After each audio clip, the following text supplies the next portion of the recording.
begin to do what you can do where you are, and you must do all that you can do where you are. You can advance only being larger than your present place, and no man is larger than his present place who leaves undone any of the work pertaining to that place. The world is advanced only by those who more than fill their present places. If no man quite filled his present place, you can see that there must be a going backward in everything. Those who do not quite fill their present places are dead weight upon society, government, commerce, and industry. They must be carried along by others at a great expense. The progress of the world is retarded only by those who do not fill the places they are holding. They belong to a former age and a lower stage or plane of life, and their tendency is toward degeneration. No society could advance if every man was smaller than his place. Social evolution is guided by the law of physical and mental evolution. In the animal world, evolution is caused by excess of life. When an organism has more life than can be expressed in the functions of its own plane, it develops the organs of a higher plane, and a new species is originated. There never would be any new species had there not been organisms which more than filled their places. The law is exactly the same for you. Your getting rich depends upon you applying this principle to your own affairs. Every day is either a successful day or a day of failure, and it is the successful days which get you what you want. If every day is a failure, you can never get rich, while if every day is a success, you cannot fail to get rich. If there is something that may be done today, and you do not do it, you have failed insofar as that thing is concerned, and the consequences may be more disastrous than you imagine. You cannot foresee the results of even the most trivial act. You do not know the workings of all the forces that have been set moving in your behalf. Much may be depending on your doing some simple act. It may be the very thing which is to open the door of opportunity to very great possibilities. You can never know all the combinations which supreme intelligence is making for you in the world of things and of human affairs. Your neglect or failure to do some small thing may cause a long delay in getting what you want. Do, every day, all that can be done that day.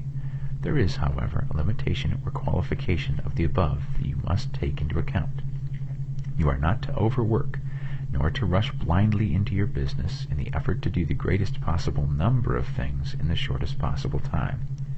You are not to try to do tomorrow's work today, nor to do a week's work in a day.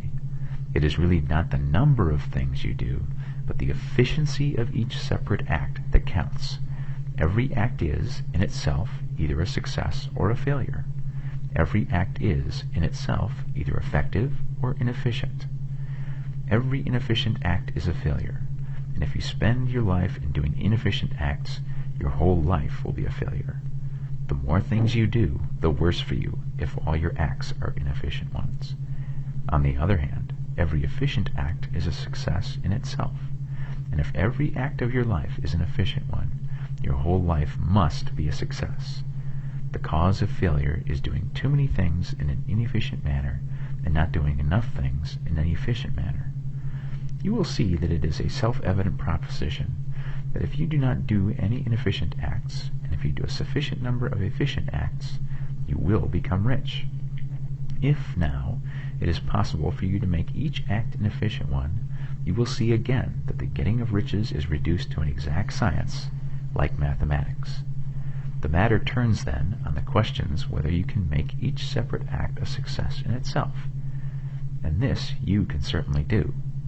You can make each act a success because all power is working with you, and all power cannot fail.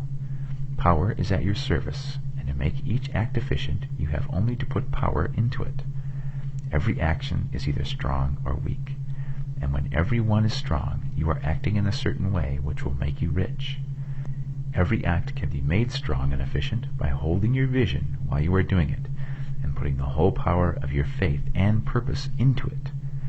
It is at this point that the people who fail who separate mental power from personal action. They use the power of mind in one place and at one time, and they act in another place and at another time.